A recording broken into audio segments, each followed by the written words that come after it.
Hello, my friends, and welcome to another episode of On the Grass. My name is Dave Swerski, nephew to the legendary Superfans Bob, Bill, Carl, Todd, and Pat, and I am so glad you've decided to spend a few minutes with me today to chat about our beloved team, the Bears, who are now in the midst of a 4-game winning streak. Let's go! The Bears won 4 in a row now, but this game felt way too close. The 4-2's appealing. A winning streak, a dream. To win this close, though, was a surprise against a bad Saints team. But what could be once they get it right? Penalties, though, keep these games so tight. But the Bears, they keep barely winning. So we'll keep believing that we're a playoff team.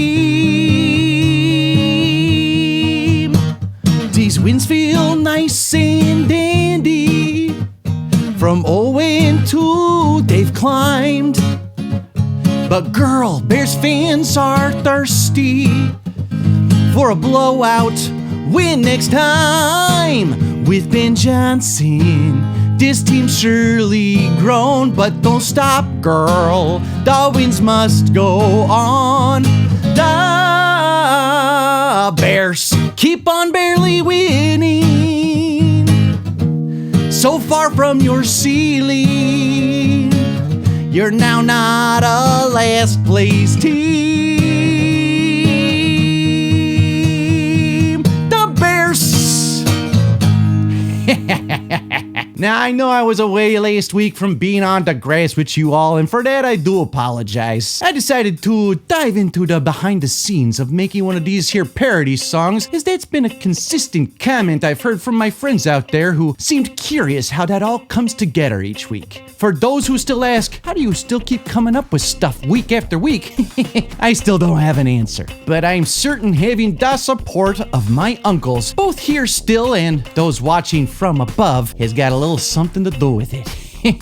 So let's talk about that home win over the Saints, shall we? Well, we were all hoping for, or dare I say anticipating, I mean, my, how things have changed, a more lopsided win for our Bears on Sunday. A win is a win, and 4-2 is definitely appealing as we head into a few away games now to close out October. We will be traveling over the next few weeks to 2 AFC opponents who are ripe for us getting a few more wins, potentially, as we play the Baltimore Ravens this upcoming Sunday and then take on the Bengals in Cincinnati after that the following weekend. But the belief that this team has now to be able to pull out a win even when the game doesn't look quite as clean as we'd like is huge. 4 takeaways and over 200 yards rushing. That's really the bottom line from this past weekend's game. Now, I know that Caleb and the passing game looked haphazard and kind of a mess most of the game, but 4 takeaways and over 200 yards rushing.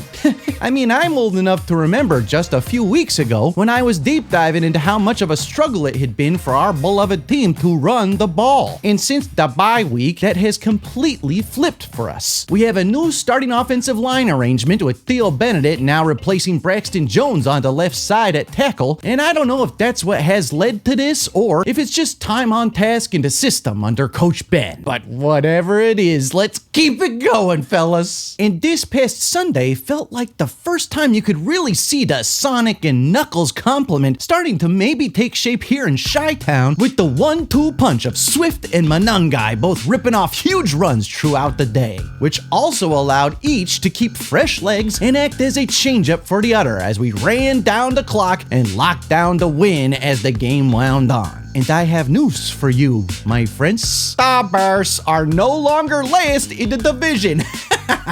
And they are still the only team in the entire NFL to score over 21 points in each game in each of their first 6. Crazy. So again, the Swerski silver lining to the offense having some struggles even within the wins is to keep in perspective how much better this is than in recent memory, my friends. Right now, through 7 weeks, the Bears rank 12th in offensive yards per game, 14th in passing yards per game at 217.2, 8th now in rushing yards per game at 129.3, thanks to the last 2 weeks, and 10th in points per game on average at 25.3. Not too shabby, my friends.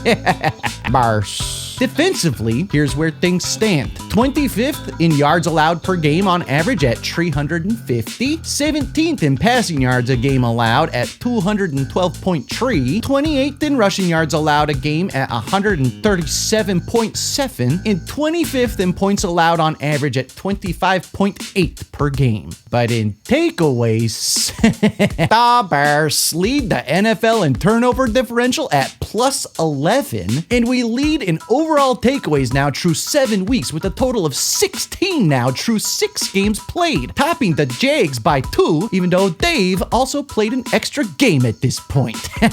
Let's go! The takeaway machine is well oiled and working efficiently, my friends. And anyone with a memory to the good teams we've seen in our lifetimes knows that when the monsters of the Midway take the ball away, the Bears have fared very, very well in the past. So let's hope this trend continues. So as we head to Baltimore for the matchup this weekend against the Ravens, the storyline to watch will be whether Lamar Jackson will be back out there, as he's still nursing a hamstring injury he suffered against the Chiefs at the end of September. We shall see, and you'll have to check back for my game preview later this week for more on that game. And with that, my friends, I'm gonna sign off here today for this episode of On the Grass. But before I do, I want to thank you for watching. And I want to thank anyone out there who has gone to daveswerskistore.com and purchased yourself some merch.